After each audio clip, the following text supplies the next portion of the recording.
Okay, well, it's the era of Jefferson, and that means there's all kinds of debates about the proper scope and role of the federal government in the toddler years of America. And I don't think it's too much to say that these debates were pretty dang juicy, so if you're ready to get them brain cows milked, let's get to it. Okay, so Thomas Jefferson won the election of 1800, and that was a pretty big deal because it represented a peaceful transfer of power between two rival political parties. Now remember that the Federalists kind of dominated the first years of the Republic. You had the boss president George Washington, and then you had his Kirkland brand knockoff John Adams. And all the while, the rival party, the Democratic Republicans led by Thomas Jefferson, basically disagreed with dang near everything the Federalists stood for and the policies they enacted. But now it's 1800, y'all, and Thomas Jefferson is in office. And just in case the momentous of what I just said is lost on you, the peaceful transfer of power between rival parties was not really a thing in world history up to that point. No, if a faction wanted to strip their rivals of their power pants, then usually someone was about to get shot or stabbed or something. So this election was kind of a big deal in that regard. But you didn't think that peaceful transfer of power meant that these two parties would stop fighting about politics, did you? Don't be crazy. No, the great weeping and gnashing of teeth between these two rival factions would only heat up during the first part of the 19th century, and the beef mainly came down to the different way each side interpreted the Constitution. But before I tell you about that difference, as is my custom, let me tell you about my APUSH Heimler review guide. It's got everything you need to get an A in your class and a 5 on your exam in May. It's got exclusive whole unit review videos that you're not going to find here on YouTube, note guides to follow along, practice questions, full-length practice exams, and answer keys for every dang bit of it. So if you need help studying as fast as possible, then check that link in the description. Anyway, the rest of this video will only make sense if you understand how these rival parties interpreted the Constitution. So the Federalists were loose constructionists, which means they believed that the federal government could rightly exercise powers that were not explicitly stated in the Constitution. For example, remember in Unit 3 when we talked about Hamilton's National Bank. Nowhere in the Constitution does it say that Congress has the power to create a national bank. But Hamilton, using a loose constructionist framework, argued that the necessary and proper clause in Article 1 of the Constitution allowed for a bank, since other explicit powers like tax collection and the regulation of commerce made a bank,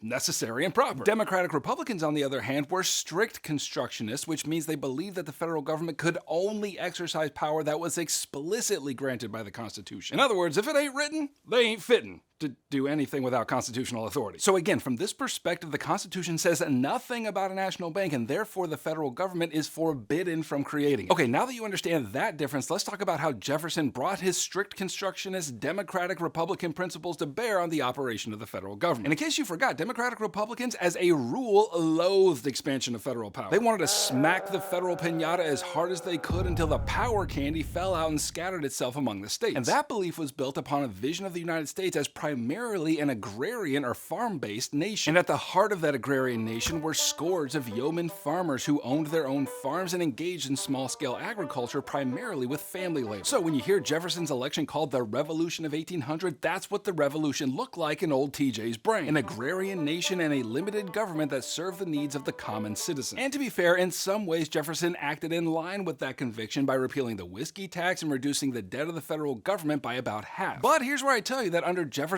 leadership, he also did a whole lot to expand the power of the federal government, and I'll give you 2 examples. First was the Louisiana Purchase in 1803. For context, in 1799, Napoleon Bonaparte rose to power in France, and one of his first moves was to reclaim possession of their former colony of Haiti after Toussaint Louverture and his troops successfully revolted against the French. But by 1803, the French were defeated and Haiti remained in control of its black-led government. And this event seemed like a real good opportunity to Jefferson to try to persuade the French to open the port of New Orleans to U.S. merchant activity, which was especially important to Western farmers. And so Jefferson sent James Monroe to France with $2 million in his pocket to strike a deal with Napoleon for the port. However, with Haiti gone and more wars to finance, Napoleon offered Monroe the entire Louisiana territory for $15 million. Now, unfortunately, Monroe's cell phone didn't get great service in France, and so he couldn't call Jefferson for advice. So he went ahead and accepted the deal. U.S. territory doubled. And you would think, hey, great news, right? Well, when Monroe returned and told Jefferson about the deal, Jefferson just about pooped his pants. Remember, this guy is a strict constructionist, and nowhere in the Constitution does it authorize a president to purchase land from a foreign government. But in the end, Jefferson cleaned up his pants and embraced the purchase, since it afforded millions of acres to settlers who would then fulfill Jefferson's vision of an agrarian America. But in so doing, there is no doubt that the guy expanded federal power. But there were definitely vocal opponents to this purchase, and their main beef was that it would be exceedingly difficult to organize and control such a vast territory. Not to mention it raised the contentious issue about the spread of slavery into the new states formed out of that territory. But then Jefferson further expanded the reach of the federal government by commissioning the Corps of Discovery to explore and map the new territory. The expedition was led by Meriwether Lewis and William Clark, and they spent 2 years traveling and cataloging the features of the Northwest Territory. And then Zebulon Pike led similar expeditions to explore the southern part of the territory. And in doing so, the information provided by these explorers would expand federal power over the territory, since the data collected would help inform future decisions about statehood and potential conflicts with Spanish and French settlers and the displacement of American Indians, whom Jefferson hoped would assimilate to American agrarian lifestyles to free up further land for American settlement. Okay, this second example of Jefferson's expansion of federal power was the Embargo Act of 1807, which was a federal ban on international trade. Now, about 5 minutes after Jefferson cinched up his presidential power pants, the Napoleonic Wars erupted between Great Britain and France, and each power sought an alliance with the United States against the other. And hey, this is Thomas Jefferson, right? It's the guy who hated Washington's refusal to support France so much that he resigned his cabinet position in protest. So of course old Tommy is gonna ally the US with France, right? Yeah, no. For a whole host of reasons, Jefferson decided to uphold Washington's neutrality proclamation and keep the US out of the fight. But that snub got both Britain and France more than a little saucy, and so they retaliated by interrupting American trade with their rival. So that meant France and Britain seized US merchant ships, they impounded the cargo, and forced merchants to fight on their own ships. Like, I could go on. And so Jefferson went ahead and puffed up his chest and led Congress to pass the Embargo Act, which essentially cut off all US trade with Britain and France and dang near everyone else in the world, on the belief that such an act would force Britain and France to respect US neutrality. So Jefferson was like, "How y'all like me now?" To which Great Britain and France responded, "How's your economy going, bruh?" To which Jefferson responded, "Ah, crap." So while Jefferson's aim was to force these countries to recognize US neutrality, the complete blockage of foreign trade created significant hardship for Americans of many different stripes. Turns out a lot of Americans depended not only on selling goods to an international market, but also buying goods on an international market. And Jefferson went ahead and led Congress to drop a huge legislative dump on Americans' economic well-being. And so as an economic recession continued, a debate about the proper scope of federal power started gathering steam. In this particular case, the federal government didn't just attempt to regulate international trade, it shut down trade almost wholesale and caused serious economic trouble. And remember, according to Jefferson's own principles, federal power,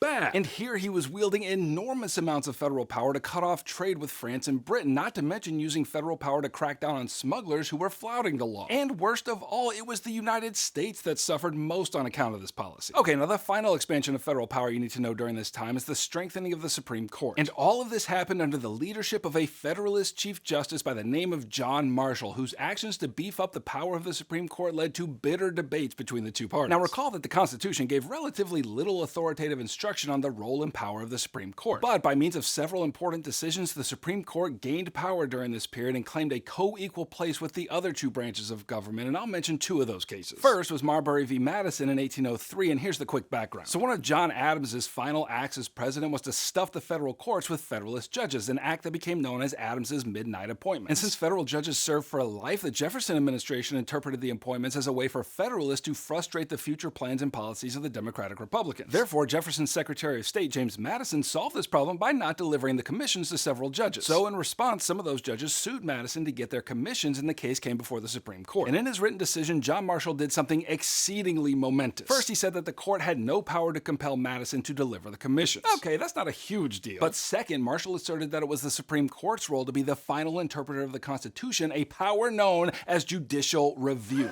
Why are you not falling out of your seat right now? This was massive. Like, in claiming the power of judicial review, Marshall elevated the power of the Supreme Court to equality with the other two branches. And that further confirmed the constitutional foundations of the separation of powers and checks and balances. And yet even further, Marshall's claim of judicial review overturned Jefferson's argument in the Virginia and Kentucky resolutions that we talked about in Unit 3. In other words, the court has the final say on what was or was not constitutional, and not the states. Like, this was a huge deal. Okay, now the second case that illustrates the growth of federal power under Marshall is McCulloch v. Maryland in 1819. And the big idea here is that this case helped establish the supremacy of federal law over state law. Now, by this time, Congress had chartered a second national bank over the loud objections of the Democratic Republicans, who argued that a national bank represented too much federal power over the states. Therefore, in order to keep that power in check, legislators in Maryland passed a tax on the bank, which represented an effort to maintain state power above federal power. But when this case came before the Supreme Court, John Marshall wrote in his decision that the bank was constitutional on grounds of a loose constructionist interpretation of the necessary and proper clause. And ultimately, this decision, along with others under Marshall's leadership, established the supremacy of federal law above state law, thus expanding federal power. Well, okay, you can click here to watch my other videos from Unit 4, or you can click here to grab my APUSH Heimler review guide, which has everything you need to study as fast as possible. And I'm glad you came around, and I'll catch you on the flip-flop.